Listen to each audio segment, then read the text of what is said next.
Eu vou te contar a história de um cara que ele não tinha dinheiro, não tinha influência, não tinha família influente, morava numa cidade do interior, mas ele era um cara muito esforçado. Ele era um cara muito dedicado, estudou e conseguiu passar em um concurso para alferes nessa cidade. Essa função era muito reconhecida na cidade, era muito respeitada na cidade. Os amigos deles ficaram muito contentes, a família dele ficou muito contente por ele ter conseguido esse cargo. Uma tia dele, inclusive, preparou a farda, ela costurou a farda dele. Era uma farda muito bonita, uma farda que chamava atenção nos lugares que ele ia. Ele em todo lugar era reconhecido, ele realmente vestiu a camisa de alferes, trabalhou de uma forma muito bonita nessa função e cada vez mais ele se tornava o alferes. E cada vez mais ele era respeitado não só pelo cargo, mas pela forma de trabalhar. E ele ganhou, em determinado momento, ele ganhou um espelho de uma tia dele. Era um espelho muito bonito, que tinha uma moldura muito bonita, e ele o colocou na sala. E ele se admirava muito toda vez que ele passava com aquela farda bonita de alferes. Ele olhava no espelho e se achava muito bonito com aquela farda e ia trabalhar. Mas teve um dia que ele estava sem a farda de alferes e quando ele passou na frente do espelho, ele não conseguiu ver a imagem dele. A imagem estava completamente distorcida. E ele estranhou, ele disse, poxa, mas o espelho estava bom até ontem, eu conseguia ver a imagem direito. E ele foi lá, botou a roupa de alferes e quando ele foi sair de casa para trabalhar, ele olhou para o espelho e a imagem estava perfeita. Ele conseguia se ver completamente perfeito no espelho. Aí ele disse, poxa, que é isso? Aí ele tirou a farda de alferes, quando ele foi para frente do espelho, a imagem completamente borrada, distorcida. E ele botava a roupa de alferes, a farda de alferes, ia para frente do espelho e estava lá perfeita a imagem. Essa é uma adaptação de um conto de Machado de Assis, chamado O Espelho, tá? Por que eu estou trazendo esse conto aqui pra gente? Eu estou trazendo porque hoje eu vejo que tem muita gente que é como esse alferes, que só se reconhece quando está com a farda, só se reconhece quando está falando sobre o trabalho. Muitas vezes você pergunta para essa pessoa, diz, me fale sobre você, quem é você? E normalmente a pessoa se identifica e se descreve através da função que ocupa, do trabalho que ocupa. E se desassociar essa pessoa do trabalho, a pessoa fica perdida, sem saber o que é. Muitas vezes a pessoa não se identifica pela família. Não, sou pai, sou filho, sou casado. Então, muitas vezes não. Muitas vezes eu ocupo a função de diretor da empresa X, eu sou gerente, eu sou consultor da empresa X. Então, muitas vezes a pessoa se identifica através da função. E o que acontece? Quando a pessoa perde o emprego ou quando a pessoa se aposenta, ela sofre bastante. Por quê? Porque muitas vezes as metas que essa pessoa tinha eram justamente as metas que eram completamente ligadas aos indicadores de performance da empresa onde trabalha. Ela não tinha desenvolvido metas pessoais, metas que envolviam a família, metas que envolviam a saúde, metas que envolviam outras partes da vida que não só a profissional. Então a gente tem que começar a prestar atenção nesse caso. Tem um estudo, inclusive, que é bem interessante, que foi feito em Montreal. Esse estudo, eles pegaram pessoas que acabaram de se aposentar. E aí dividiram em dois grupos. Um grupo era o grupo controle, o outro grupo era o grupo que estava sofrendo a intervenção. E qual era a intervenção que esse grupo sofreu? Durante 3 meses, uma vez por semana, existia um treinamento com esse pessoal, ensinando as pessoas a criarem metas. Então tinha toda uma metodologia, um passo a passo, mostrando como essas pessoas poderiam criar as suas metas. E durante esses 3 meses, o nível de felicidade dessas pessoas foi maior do que do grupo controle, aquele grupo que não tinha desenvolvido, não estava aprendendo a desenvolver metas. E por incrível que pareça, esse benefício ele não durou só esse tempo.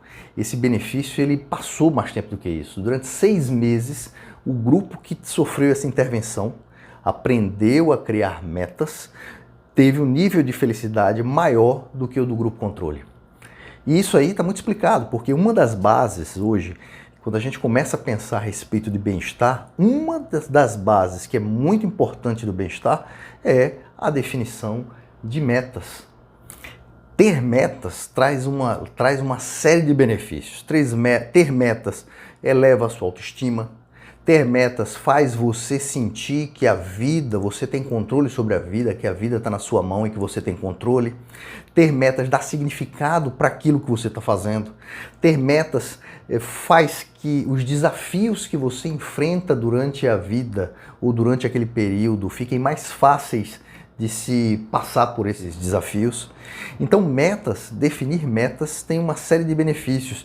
E muitas vezes, quando a gente começa a avaliar a teoria que está ligada ao bem-estar, a gente tem definição de metas, que é um dos pilares, o outro é propósito. E muitas vezes, definição de metas e propósito, elas estão separadas na teoria, mas muitas vezes o que o pessoal chama de meta pode se chamar de propósito e o que o pessoal chama de propósito pode se chamar de metas. Há uma pequena diferença entre as duas.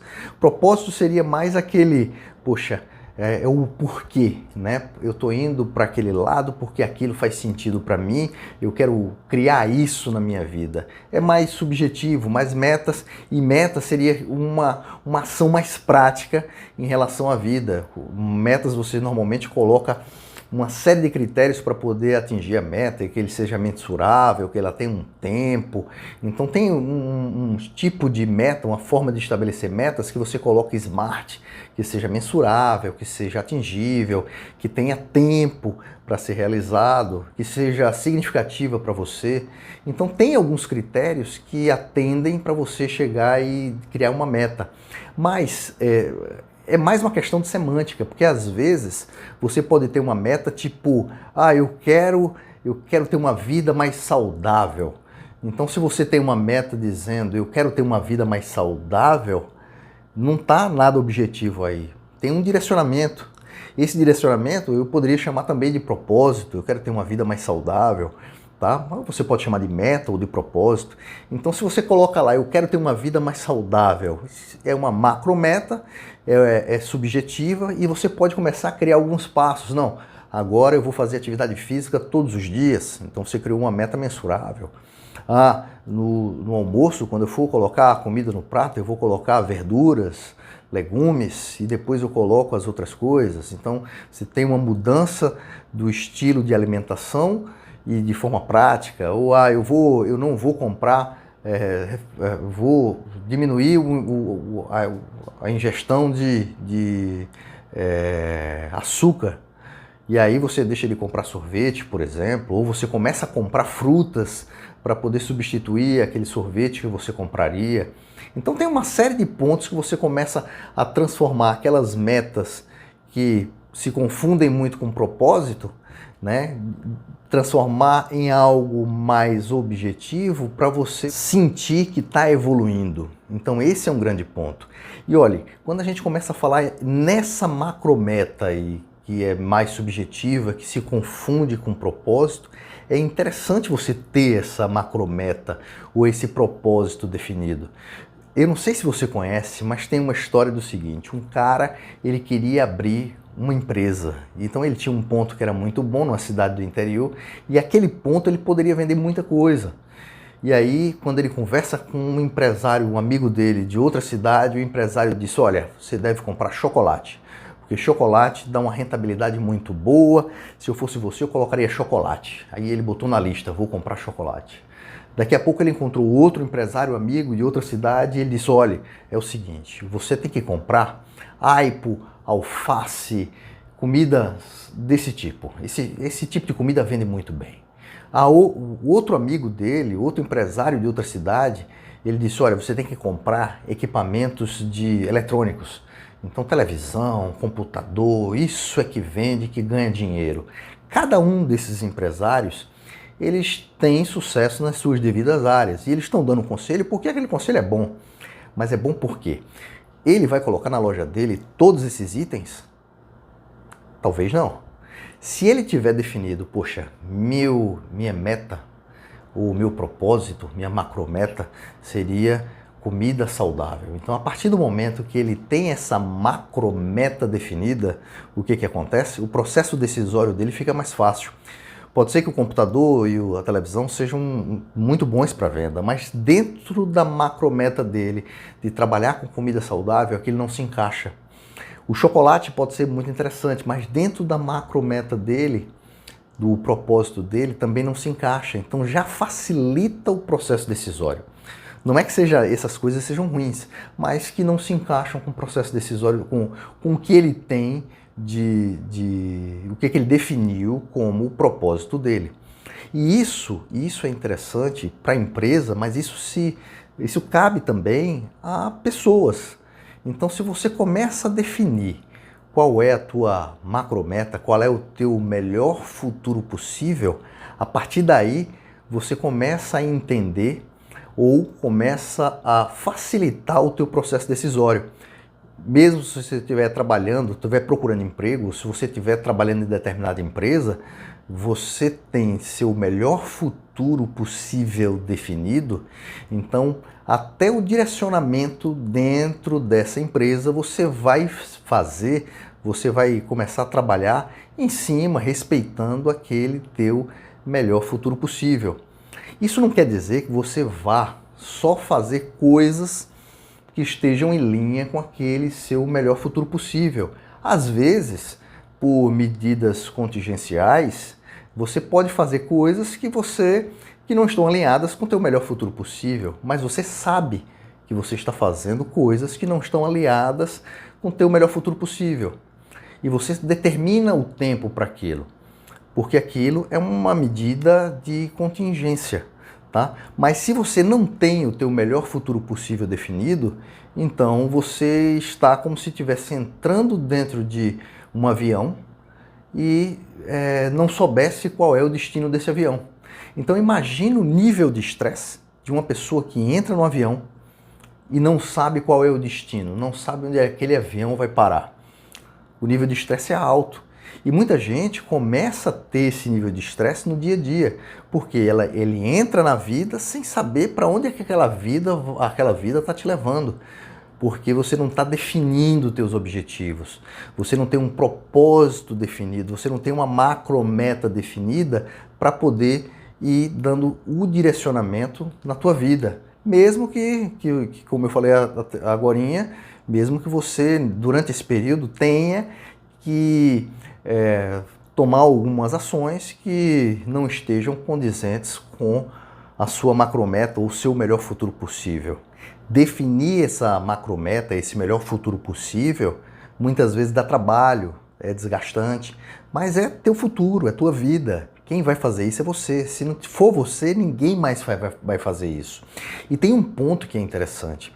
Quando você começa a definir essas metas, é importante você definir a meta porque você tem uma chance maior de atingir aquele objetivo. Mesmo que você não atinja esse objetivo, essa jornada, esse caminho, ele se tornou mais agradável, se tornou mais estimulante para você.